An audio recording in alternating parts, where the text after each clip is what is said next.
Hey guys, welcome back to another. Try this again. Wait, I fucked that up hard, yeah? It's alright, it's alright. Warm into it. Don't edit that out. Keep that. Nah, I'm gonna edit it. I'm gonna edit it out. Hey guys, welcome back to another episode of Inside the Mind of a Fighter. Today's episode will be featuring Jayden Wright, and we are going to be watching his fight against Nachar. Now, quickly before we watch the fight, is there anything that you do prior to your fights, motivation-wise, routine-wise, leading into the fight? No, not in like in. Oh yes, there is. One thing I used to do. I would not start warming up for the fight unless I played Candy Crush. Really? I would not put my gloves on. What did it do for you? I don't know. No idea. I refused. On the way to the fight, I was playing Candy Crush. Before I started warming up, Candy Crush. Interesting. Is that still around now? Yeah. You still play it? Yeah. You don't want to know what level I'm up to, but I still play. Probably played it a lot. Alright, let's get into this fight. Now, going into a fight like this, was there a strategic game plan going into it? Yes, there was. We didn't want. Everyone thinks because I'm 6'2" that I'm gonna want to keep my distance. Yeah. But I've always loved being head to head. So, and we found that with Mini, that all these knockouts and all these wins were them running away. I don't run, never. Yeah. And then I was always in his face. So either head to head or I'll just keep him at jab length. And that's what I did. And I never took a step backwards. He went backwards in all fight. And is that the type of fighter you are? You like to walk forward? Yeah. I don't move. I'll fall over my own feet. Yeah. Now, is this your first time you're performing at Melbourne Pavilion, fighting at Melbourne Pavilion? No, this was fourth time. Fourth. What's it like performing in a venue like that? Amazing. With the crowd like that? Amazing. It's not a stadium, but you wouldn't know the difference. Like being in there, like you'd think it's just mind-boggling. Yeah. Do you reckon like the energy within there plays a big factor? Like, yeah. Do you reckon it like makes you more tired, or does it make you more energetic and get up into the fight? When I'm in the ring, I don't hear it. You don't hear it? No, not. I couldn't tell you what anyone was saying. I hear one voice and one voice only, and that was Deon's. Really? So you got like selective hearing when you're in there? I was a two-way channel radio. Wow. Is that with most of the fights that you had? Every fight.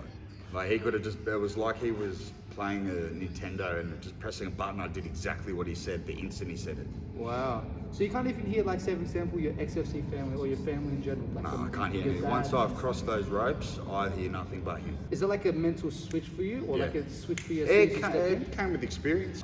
Like when I was fighting amateur, you get the nerves and stuff, but once you've got like that ring time, you learn like it's not that you plug it all out. You just blind it out. Do you reckon that's really essential to have a big amateur career? Yeah, I had 16 fights. 16 fights. Yeah. And that was a mixture of boxing and kickboxing, right? Yeah. Now, at this time, you're starting to get more warmed up into the fight. You know, it's nearing the end of the first round. How long have you run real quick? 3 threes. 3 threes. Yeah. Now, by this point, what's going through your minds? You know, you're trading with him at this point right now. What's going through your mind at this point? At this point, everything's going to plan. I didn't take a step backwards. That was your main motive though, yeah? Not to go back. So I was the most predictable fighter there was. Or like everyone knew what I was going to do. I'm a counter fighter. How'd you get around that? What can you do? What can you do with the counters? Like, what do you do against the counter fighter? Can't do anything.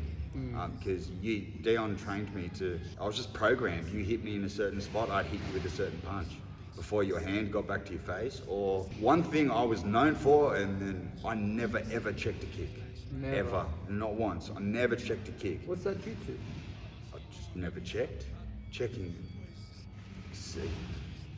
Apologies for my profanity right now, but checking's for bitches. Fair enough. I never checked. So I wore one to give one. Did any of your opponents ever check your kicks whenever you threw them? I never ever kicked when it could be blocked. So by the time when he kicked me, I kicked him before his leg got back to the ground. But not even just him. I mean, all my other ones. Before their leg got back, by the time I kicked him, they had one foot on the ground. So you'd never ever throw a leg kick unless they've thrown a leg kick of their own? Yes, unless I've shut them down, like mentally, where I'd go hands to feet. Otherwise, I'd just counter every single kick that I could. Now, within this fight, What's one significant thing that either happens or a moment that stands out within this fight that you can share with us? Just one thing. All right. The best thing. So, this fight this is the first time I ever got a cut Okay. above the eye, right? But it wasn't him that cut me. How'd this happen?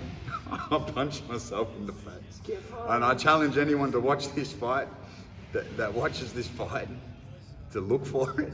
But I threw an uppercut at him, and it slid up his gloves because we were both sweaty and they'd be slippery. It slid up his guard. Wow. And I put the thumb of the glove into my eye and I cut my own eye. What's a cut feel like? Don't feel it. You don't feel that at all? Nah. Do you reckon it plays a factor? Like, did you even notice that at the time that you were cut? I only noticed at the end of the round because. So end of the first round? End of the round, whatever round it was that I got cut. That's when I noticed that it was there because Kelly in my corner was like, Pointed "Oh, it he's out. cut." He was freaking out a little bit, but I didn't care because I didn't know it was there. Do you reckon it's important for the trainer not to freak out in an instance like that to keep the fighter calm? Because, I don't know, I guess that would have freaked you out a little bit too? You vibe off them. You vibe off your corner because if they feel nervous, they're seeing what you don't see. So what they're seeing on the third person's perspective is then you take it into it. It's like, oh fuck, maybe I'm not doing enough. Yeah. But sometimes, in saying that, sometimes what Dion and that used to do was they'd tell you need to win this. Say if it was the last round, they'd tell you need to win this round or you've lost. To make you go out harder? Just to finish strong on that last round. Yeah. So it all depends on the situation, but you can see the body language. When you look for someone's weakness, because you talk about mentally breaking your opponent down. Yeah. What's some signals that you can give us that allows you to know that they're starting to wear down, that you're starting to take over? What do you look for? They run me. Yes. I was never the brain. That's what Dion was for. Okay. So I just whatever he said, I just did. I was just I was just a robot. Okay. But how'd you know? In the ring, the way I could tell was they stopped coming forward as much as they could, or they stopped throwing. Because every time they hit me, I hit them back. So it's like it just makes them go, well, every time I hit him, he's going to hit me. So why would I want to hit him anymore? And then I go and do my own thing.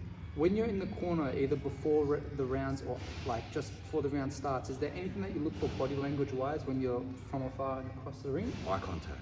Eye contact. Eye contact. That's a big thing. I never cut eye contact. Never. If they cut, especially in the point of before the fight, when they touch gloves, if they look at the ref while the ref's talking or they're looking at you, that is a moment you can tell if you've broken. If I never ever look at the ref. Yeah. I've always looked through I look through them. And if they don't look back and they look at the ref during that chat before a fight, you know mentally like they're not there. I can relate to that because in my last fight that happens. It happens. Yeah. He kept breaking eye contact with me, and I agree. It's a big thing. Oh yeah. It's a big You thing. feed off it. I didn't really get to see it at the first, but did he get a count before? No. Neither of us got one of this. Oh, He is one strong man. Yeah. Yeah. One strong man. Now, did he fight at a higher weight? I did. You did. I did. He came down. So he was a heavyweight. And then I think I debuted, like my first pro fight was at 70 kilos. Okay. And he was naturally a heavyweight. What's a heavyweight in kickboxing? I think it's 95 plus. Did you feel that heavyweight power when you were with him? Oh yeah, he's strong. Yeah? Oh yeah. He didn't hit me cleanly, But he but was through always the hitting your guard. hands. Through the guard, you'd know you don't want that hitting you. All these wins, majority of them were knockouts. Now, when you're coming up with an opponent like that, that's, like you said, majority of his wins are by knockout. Before you go into the fight, do you reckon that plays an effect on your mind? That this guy's a knockout artist, I need to train extra harder or anything to that degree? Stick to the game plan. I put all my trust in my coach. To this point, he never let me down in that aspect of the game plan. So I just followed it to a T. Yeah. So it was whenever he kicked me, low kicked me, low kick him back. Whenever he hit me with a left hook, I'd hit him with a right hook. He'd hit my left body. He liver shot me, right uppercut. Yeah. Like it was always there. Like I said, I'm the most predictable fighter ever. You know what's coming back, but what can you do about it when your other hand's off the face? Yeah. Now at this point, the fight's finishing. You don't, at this point, you're still not certain, but you do believe that you won. What's this feeling like near the end of the fight, now that it's over? You fought 3 hard rounds with this individual here. You're about to get the win. For me, this fight was big personally for me because it was the weekend that I could say I was 5 years clean off ice addiction. So it was like it was fate that I got to fight against him on like a 5-year anniversary of being clean. Okay. So hence the emotion. At the end of the fight. Yeah. Was that something that you were very, very proud of? One of your most proudest moments? Yeah. How many people can say they went from an ice addiction, like being a bum of society, to becoming a professional athlete and fighting at the professional level against monsters like that who were undefeated at the time? Yeah. And we both were undefeated at the time. And then it was who was going to lose the 0 on the night. And then I just got the fairy tale ending for myself, especially on that weekend of all weekends. So, now, is there anything that you could say or advice that you can give to individuals that were in a similar position to you? They're going to step out of their comfort zone. Like for you, what made you choose fighting? Like I never chose fighting. It was gym for me at the start. It was just exercise, routine. Addictive personality, you want routine. I took a negative addiction and turned it into a positive one. And I just had a friend at the time say, you should go and try it. You might like it. And I came, and when I started, he asked my coach, he'd tell you I was the biggest spud ever. I'm like, oh man, biggest spud. Still am a spud, but I just trained hard. That starting part where he like obviously thought you were a spud, that mental toll that I kind of would have had on you, but yet you didn't give up. Nah, stay consistent. What was it? Competitive nature. Is that just like your characteristic? But also, I've been at the bottom of the barrel before. So you felt that? There was only up. From then on. I've been at the bottom. Like I have felt like the gum under people's shoes in society before. Like I've been there. Like. And how'd you come out of that? You've got to want it. If you 99% want it, you won't get anything. You've got 101% want it. Like you have to be able to say to yourself and believe it that you've said it to yourself. Yeah. That you want to go up. Otherwise you won't. If you've got that 1% that's still iffy, you won't get anywhere. So even when people tried to, like, I'm not too sure what happened in your past, but individuals that try to help him be like, hey Jayden, do this, hey Jayden, do that, or it was always like, yeah, I will. But deep down it was like, yeah, whatever, I'll just tell them what they want to hear. But one day I woke up and said, I'm done. What do you reckon that was? Or just I had a switch? No, I had a bad situation happen where, let's say I could have killed someone, and like a week or so later, I did the drug one more time after that, and then when I woke up after that bit of a bender, I clicked and I woke up, looked in the mirror, I rang my mum and said, I'm done, I want help. But that was the only time she ever believed me. Yeah. And then ever since. So. Now, hearing that story and then seeing where you got to, and you know, you did awesome. Looking back on that journey, what can you say about the journey that you had as a fighter? Awesome. You know, going from there to achieving what you have. It's harder. Harder. It's harder but more rewarding. But it's a positive hard. It's not a negative where it's like you're accomplishing something positive. So the battle is more fun. Like the people that, like you were one of them yourself, one of my sparring partners, one of my teammates. It's like in the ring, like in this ring, like we punched on like we wanted to knock each other out. Yeah. But yet afterwards we shook hands, gave each other a hug, and blood, sweat and tears were there. But that is satisfaction rather than being alone, waking up after being awake for however many days, feeling like absolute rat shit. You know, you weigh it up and you go, I'd rather that than that. Yeah. So it's harder physically because of the training aspect of it. But mentally, the reward is so much better. Awesome.